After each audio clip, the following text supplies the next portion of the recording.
तो चलिए आज का पहला क्वेश्चन है, जो किसी विषय का ज्ञाता हो उसे कहते हैं ए अभिज्ञ, बी चैतन्य, सी विशिष्ट, डी विशेषज्ञ।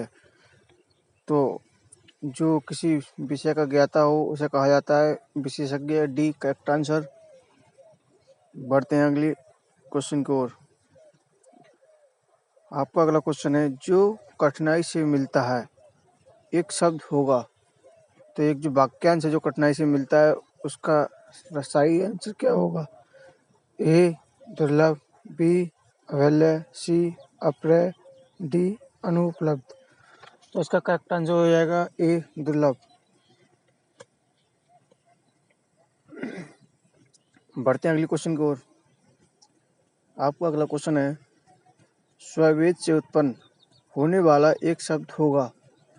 तो स्ववेग से उत्पन्न होने वाला एक शब्द होगा वो ए अंडज, बी पिंडज, डी अभिरज, डी स्वदेश। तो इसका जो करेक्ट आंसर हो जाएगा वो डी हो जाएगा, स्वदेश। बढ़ते हैं अगली क्वेश्चन की ओर।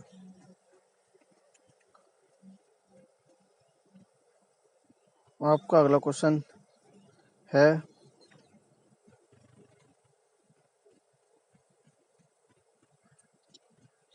अपने सहारे पर रहने वाला एक शब्द होगा।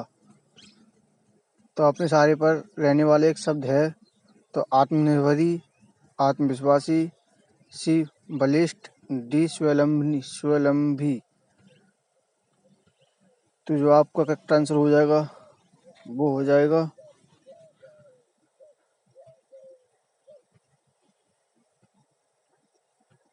डी स्वावलंबी।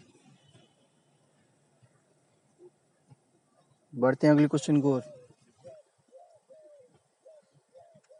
जो तोला जा सके के लिए एक शब्द होगा। तो जो तोला जा सके उसके लिए एक शब्द होगा। तो बताने का प्रयास करें क्या शब्द होगा। ए प्रिय, बी अप्रिमेय, सी अनुमेय, डी परिमेय। तो डी करेक्ट आंसर हो जाएगा परिमेय। बढ़ते हैं अगले क्वेश्चन की ओर।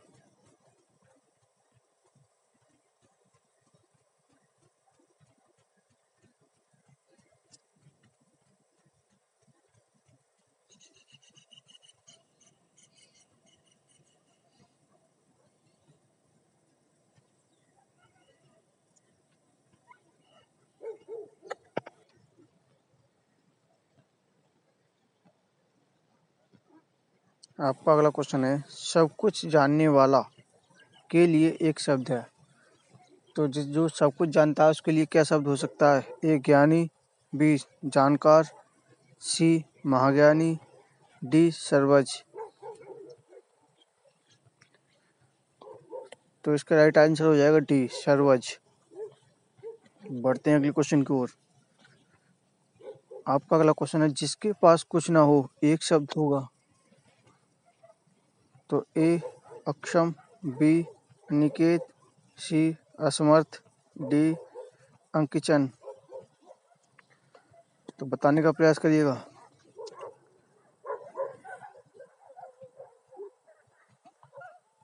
इसका सही आंसर हो जाएगा डी अंकिचन।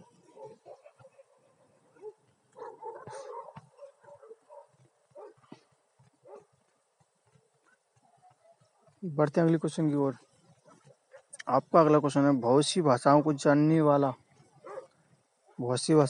वाला क्या कहलाएगा? ए बहुभाषी, बी दुभाषी, सी बहुभाषीय, डी बहुभाषी विद।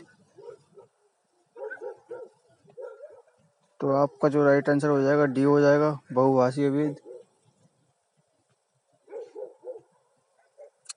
बढ़ते हैं अगले क्वेश्चन की ओर। बड़ा चढ़ाकर कहना के लिए एक शब्द होगा। तो बताने का प्रयास करें जिसे बड़ा चढ़ाकर कहने किया जाता है उसके लिए एक शब्द होगा। ए अतिवादी, बी अतिशय, सी अत्यंत, डी अतिशयोक्ति। तो इसका सही आंसर जो हो जाएगा वो हो जाएगा डी अतिशयोक्ति। बढ़ते हैं अगले क्वेश्चन की ओर। बहुत बोलने वाला के लिए एक शब्द होगा। बताने का प्रयास करें जो अधिक बोलता है उसके लिए क्या शब्द होगा। ए मूर्ख, बी बाचल, सी घमंडी, डी सदाचारी। तो जो उसका आंसर हो जाएगा वो हो जाएगा बाचाल, बी करेक्ट आंसर।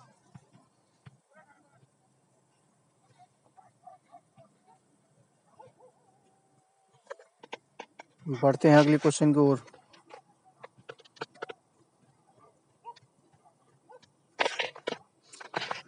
आपका अगला क्वेश्चन है जानने की इच्छा रखने वाला के लिए एक शब्द होगा। जो जानने की इच्छा रखता है उसके लिए क्या शब्द होगा। ए जिज्ञासा, बी जिज्ञासु, सी जिज्ञासा, डी ज्ञात। तो बी का करेक्ट आंसर हो जाएगा जिज्ञासु कहा जाता है उसे।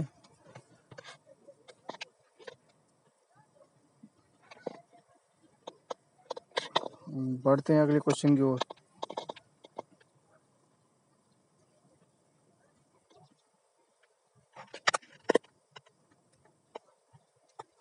जिसे बुढ़ापा ना आए के लिए एक शब्द होगा। ऐसा व्यक्ति जिस पर कभी बुढ़ापा ना आए उसके लिए क्या शब्द होगा। ए निर्झर, बी निर्जर, डी अजर और डी अमर। तो उसका आंसर हो जाएगा अजर, सी करेक्ट आंसर। बढ़ते हैं अगले क्वेश्चन की ओर। ऐसा कवि जो तत्काल रचना करता हो। कोई ऐसा कवि जो जल्दी रचना करता हो। ए कविराज, बी आशु कवि, डी महाकवि, सी महाकवि, डी कविश।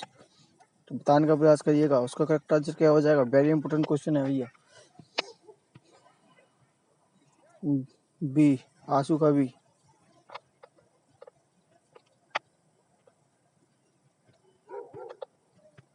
बढ़ते हैं अगले क्वेश्चन की ओर।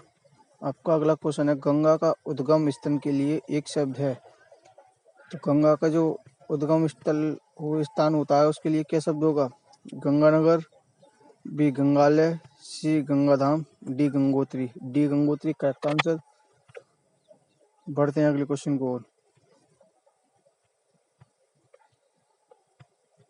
कंजूसी से धन व्यय करने वाला एक शब्द है। जो कंजूसी से धन इकट्ठा करता है वो एक शब्द है, उसके लिए क्या शब्द होगा। ए अव्ययी, डी मितव्ययी, सी सदैव्ययी, डी कृपण। तो उसका करेक्ट आंसर हो जाएगा डी कृपण। अगला क्वेश्चन है आपका जिस पेड़ के पत्ते झड़ गए हों एक शब्द है। तो पत्रहीन, अपूर्ण, डी प्रण, डी अपथ। तो उसका करेक्ट आंसर जो हो जाएगा वो हो जाएगा डी अपथ। बढ़ते हैं अगले क्वेश्चन की ओर। जो कम खर्च करने वाला हो उसके लिए शब्द होगा। ए अव्ययी, डी मितव्ययी, सी सद्व्ययी, डी कृपण। तो इसका जो करेक्ट आंसर हो जाएगा वो हो जाएगा बी मितव्ययी। बढ़ते हैं अगले क्वेश्चन की ओर। आपका अगला क्वेश्चन है विष्णु की अवधारणा करने वाला शब्द है। ए शैव, बी संत, डी जैन, डी वैष्णव। तो उसका जो करेक्ट आंसर हो जाएगा वो हो जाएगा डी वैष्णव। बढ़ते हैं अगले क्वेश्चन की ओर।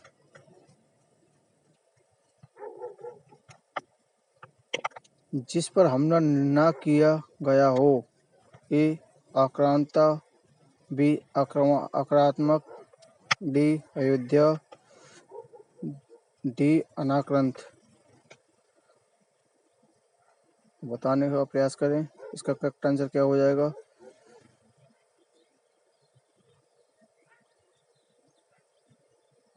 तो उसका करेक्ट आंसर हो जाएगा अनाक्रांत। आपका अगला क्वेश्चन है जो हमेशा रहने वाला है के लिए एक शब्द है। तो जो हमेशा के लिए रहने वाला है उसके लिए एक शब्द तो आज हमने इस वीडियो के थ्रू 20 ऐसे इम्पोर्टेंट क्वेश्चन देखे जो कि हिंदी व्याकरण में पूछे ही जाते हैं और किसी भी एग्ज़ाम हो चाहे तो पूछे जाते हैं।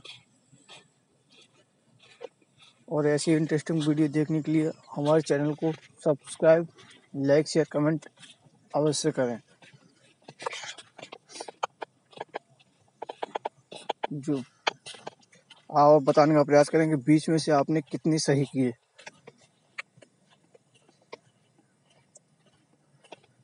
मिलते हैं अगली वीडियो में जल्द ही।